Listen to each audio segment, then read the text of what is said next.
before our practice at 7:45 this morning, so I did you a favor. But excited today. We got through practice number 4. I thought through 4 practices. Everybody's guaranteed 15. That kind of been our slogan, right? What are you going to do with number 4? And I thought our guys maximize it today.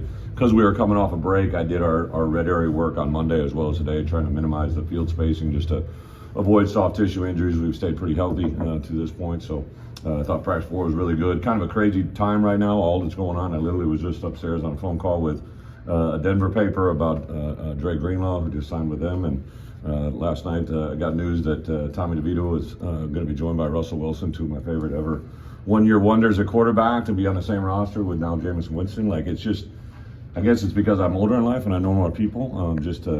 The many different things that you're drawn to every day. It's just been a really fun spring, really enjoyable. Our guys have been awesome.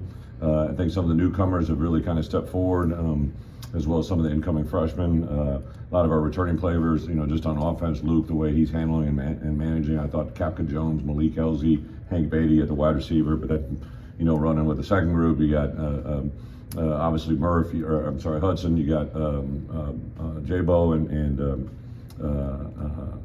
trying to think who else was the third. Braden Trimble, like those 3 guys with the 2 wide receivers, just special. Really thought our offensive line, especially the first units, played extremely well. The back end on defense, even though we have Miles Scott and Xavier Scott out, Matt Bailey, Matt Krasudich have taken a huge step forward. Caleb Patterson is playing as good as he's played. Up front, we look really good. And I think the 2 newcomers, especially inside, James Thompson and Kurt, have really been impressive for us up front. 2 newcomer linebackers,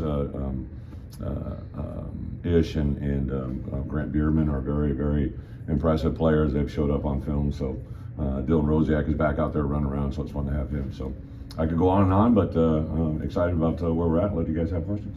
You mentioned the wide receivers. You had a lot of competition there. Yeah. What is that competition like? How has that impacted your returners like Malik? Yeah, we always say competition brings the best out of people, and Malik Elzy is playing at a really high level. He walked Matt Bailey off the line of scrimmage yesterday that I think everybody was kind of like, whoa, but that's what Malik is. Malik's a very big, strong, athletic, talented receiver.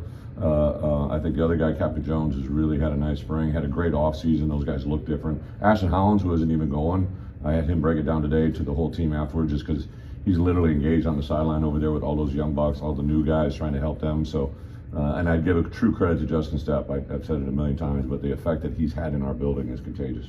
The fact that you have maybe so many guys back and so many guys that have been with you for multiple years, does that allow you this spring to maybe really dial into the new guys a little more? Players or coaches? Players.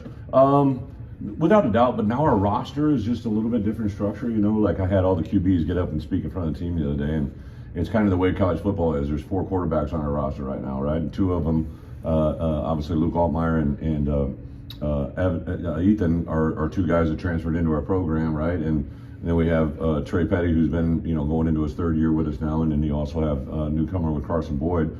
So half the room is transfers, half of them are high school kids. And if you go around to every position, that's kind of the way it is.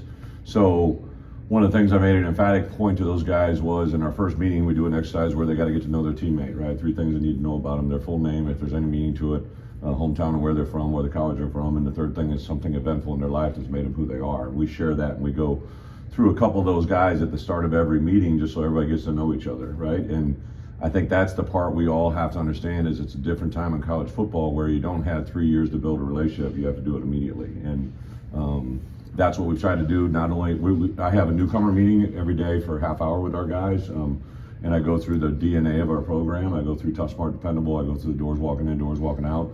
And it's for anybody that's never been in spring ball. And, I got about 34 guys in that meeting, right? So I think as conscious as we are as coaches, I think our players are even better at it. Coach, how has recent changes in the rules on the field coaches enhance your program? Huge. And it seems like you get good support from the athletic department to bring in quality guys. Well, you saw, I don't know if you followed today, but there's a guy, K-Max. We brought in Harper Cole, who, ironically, my wife and I were at dinner in Nashville, and I was in a restaurant, and this young man walked up to me, and he's like, "Coach, I played for Coach Stepp, Coach Lenny." I'm like, "What?" And I took a picture, sent it to Stepp and Barry, and they're like, "I love Harper." So it was kind of weird how that one came about. We just added him in. Well, we announced that he was with us last week, but here's a guy that worked in the running back room last year at TCU, was a walk-on at Arkansas. I knew a lot of coaches that knew him, and he comes in and just been hugely impactful, not with just offense, but also on special teams. Blake is a kid whose dad was a high school coach, to get him in the building. So Josh has been awesome. We basically, when that rule came in, we had 4 GAs and several analysts and QCs. Now it allows me to kind of have not only a positional coach, but an assistant at every position. And that's been invaluable, just the way we can run practice, the way we can meet with our guys, the individualism, the one-on-one. Now, we're not paying those guys a lot. I always laugh. My first year as a GA, I made $8,000, lived in a basement for $100 a month, right? And I know those guys are on that schedule, so I appreciate what they're doing, but also 3 guys that were in that role last year are now in the NFL. So it's a great opportunity for those guys. Bret, April official visits are a new thing. Yeah. What's that mean for you? What's the impact of that? And Yeah, what's the next split? week we have, I believe we have 5 coming in, and we kind of treat recruiting now, even though it's happening in April, it's kind of like what we did in June. We bring in, in theory, a group that we kind of allocate. That first weekend in April is also Mom's Weekend, so we're going to do a fun thing with the moms on our roster. So we have some kids coming in. I think we only have about 5 guys, but that next weekend we're probably going to have anywhere from 10 to 12 players that we've been recruiting for a long time. In this world now, the biggest change, as you know, Jeremy, followed all the time, is not only is official visits, but official visits are unlimited now, right? And kids, like even when there used to be 5, I could probably count on one hand the amount of kids I recruited that took all 5 visits. They just didn't do it. It's a different kid now. They're not afraid to travel. They're not afraid. So kids are setting up 4, 5, 6, 7 visits. So just to get a weekend to get them in here is a big deal. So we're going to maximize it those first 2 weekends. Our 3rd weekend is actually Easter weekend, so I'm trying to stay conscientious to that. But then we'll have another bunch of. We don't do May because May our kids aren't here, and our kids are our best salespeople.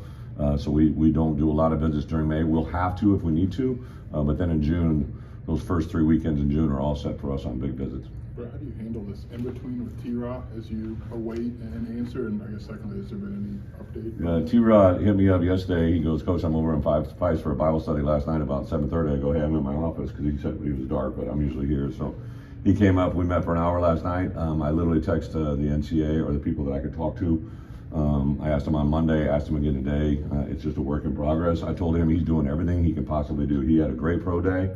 I think he's definitely found himself in a place to be at a minimum a free agent, possible draft. But if we were able to get him back, I think it's a guy. But we always say we're looking out for the good of the kid. The kid played in 5 games. Literally in 3 of those 5 games, he played less than 5 or 6 snaps. For him to not be given a 4th year is just of playing. It's just crazy. Hopefully that's going to come through. If not, he's got a great path in front of him. Secondly, Jordan Anderson, we keep hearing his name, maybe getting some more tight end work. What do you like about him there, and how's that going? Well, what we did purposely is we just shifted him to the tight end room. So he's been a full-time, well, forever's a long word. In spring, we moved him in with Dish, and he's working as a tight end. I really, I gave him a graphic last year during the middle of the year when we kind of asked him to do it, and I gave him 3 or 4 tight ends in the last 2 drafts, and I wouldn't give their names, but I gave their numbers, right? Well, how big were they? How tall were they? What would they do? And I'm like, and he's like, yeah. And I'm like, all right. So he's been awesome. I think, even yesterday there was a one-on-one with him and D Rose.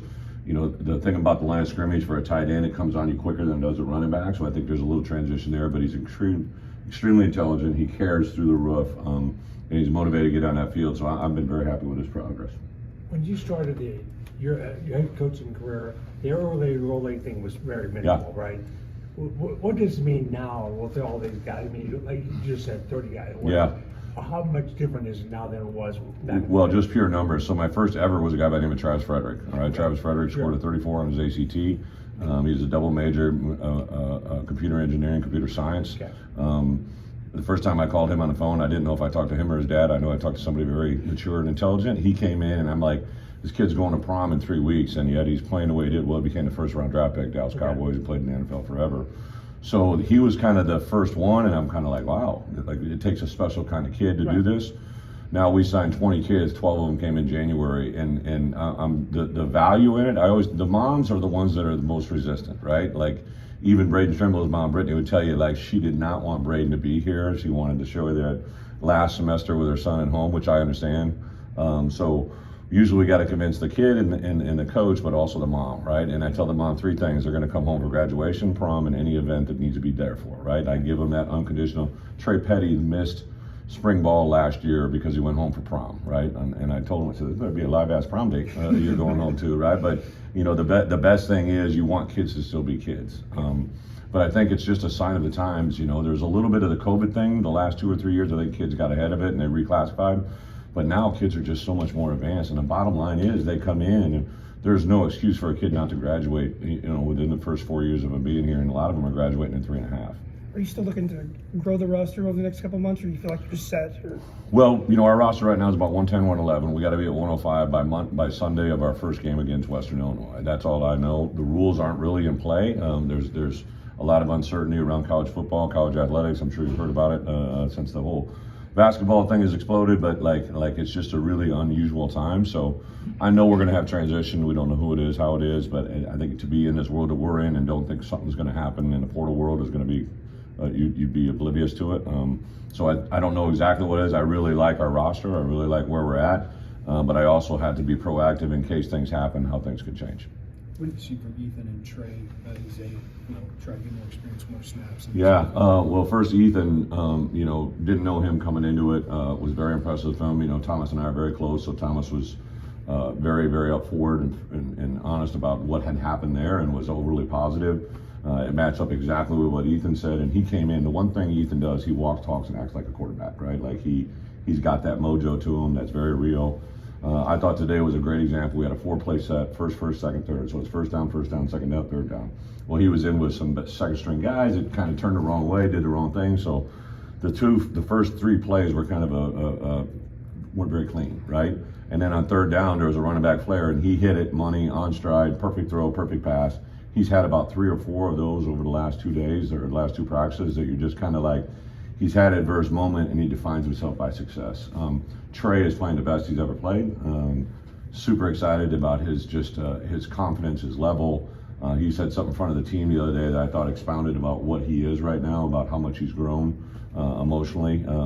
So I think those 2 guys, and I'm telling you, Carson Boyd has been, now he had a live route today that was pretty awesome, and then he kind of put one in the dirt, right? And everybody's kind of letting him feel it. But Carson is incredibly, not only physically talented, he's very, very gifted, between the ears and what he sees. Dwight, Oh, yeah.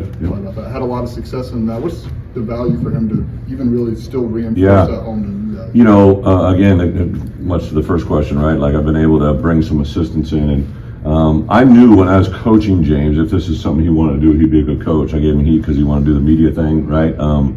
But I just kind of thought, Thad, I went to Thad and I said, "Hey, what do you think?" And Thad was like, "Oh, I'd love to have it," right? They didn't know each other, but I think the true balance of that always comes from, like Thad really established it last year, but now James can come in. He can definitely talk about that. I mean, I had 4 running backs. John Clay, Pittsburgh Steelers, ran for over 1,200. Monty Ball was up for the Heisman. James White was our 3rd string running back and was freshman Big Ten Player of the Year. Melvin Gordon was behind him, who ended up being a first rounder. So those 4 guys kind of do remind me of the room I have. I'm not saying they're going to be that same, but there's a lot of carryover. And James, I went in his office yesterday and just sat down. It's just fun to hear him see what he sees here and what he knows, what he's seen from me in the past or what he's seen a part of. And it's just fun to have that integrated in our building. And James isn't a man of many words. Have they interviewed James yet? Like we'll let you do it. But he doesn't say a lot, but he does a lot, right? And to have him in the building as a resource, it's invaluable.